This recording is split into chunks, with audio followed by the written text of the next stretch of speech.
D K Shivakumar ಅವರಿಗೆ ಅವರು ನಂಬಿರ್ತಕ್ಕಂಥ ಗುರುಗಳು ಅಧಿಕಾರ ಸಿಗಲಿಲ್ಲ ಅಂತ ಹೇಳಿದ್ರೆ ಅಧಿಕಾರ ಹೇಗೆ ಪಡೆದುಕೊಳ್ಬೇಕು ಅಂತ ಹೇಳಿದ್ರೆ ಒದ್ದು ಕಿತ್ಕೋಬೇಕು. ಇದನ್ನ ಗುರುಗಳು ಅವರಿಗೆ ಡಿ ಕೆ ಶಿವಕುಮಾರ್ ಅವ್ರಿಗೆ ಹೇಳಿರ್ತಕ್ಕಂಥದ್ದು. ಹಾಗಾಗಿ ಡಿ ಕೆ ಶಿವಕುಮಾರ್ ಅವರು ಅವತ್ತು ಕೂಡ ಗುರುಗಳ ಒಂದು ಅಪೇಕ್ಷೆ ಅಂತೆ, ಅವರ ಆಶೀರ್ವಾದಂತೆ ಅಧಿಕಾರವನ್ನ ಒದ್ದು ಕಿತ್ಕೊಳ್ತಕ್ಕಂಥ ವಿಚಾರದಲ್ಲಿ ಯಶಸ್ವಿಯಾಗಿದ್ರು. 25 ವರ್ಷಗಳ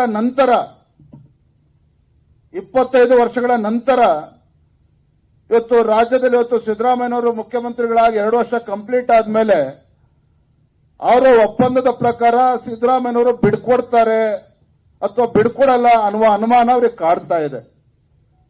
ಹಾಗಾಗಿ ಗುರುಗಳು ಅವತ್ತೇನು 25 ವರ್ಷದಿಂದ ಹೇಳಿದ್ರು ಅಧಿಕಾರವನ್ನ ಒದ್ದು ಕಿತ್ಕೋಬೇಕು ಅಂತ ಹೇಳಿ ರಾಜಣ್ಣ ಅವರು ಏನ್ ಗುರುಗಳು ಹೇಳಿದ್ರು ಅದನ್ನ ಮೊನ್ನೆ ಬೆಳಗಾವಿ ಅಧಿವೇಶನದಲ್ಲಿ ನೆನ್ಪು ಮಾಡ್ಕೊಂಡಿದ್ದಾರೆ ಡಿ ಕೆ ಶಿವಕುಮಾರ್ ಅವರು. ಅಧಿವೇಶನ ಸದನದಲ್ಲಿ ಮಾತನಾಡಿದ್ದಾರೆ. ಡಿ ಕೆ ಶಿವಕುಮಾರ್ ಅಂದ್ರೆ ಹಠವಾದಿಗಳು, ನಿಮಗೆ ಗೊತ್ತಿದೆ, ಒದ್ದು ಕಿತ್ಕೊಳ್ಳೋದ್ರಲ್ಲಿ ನಿಸ್ಸೀಮರಿದ್ದಾರೆ.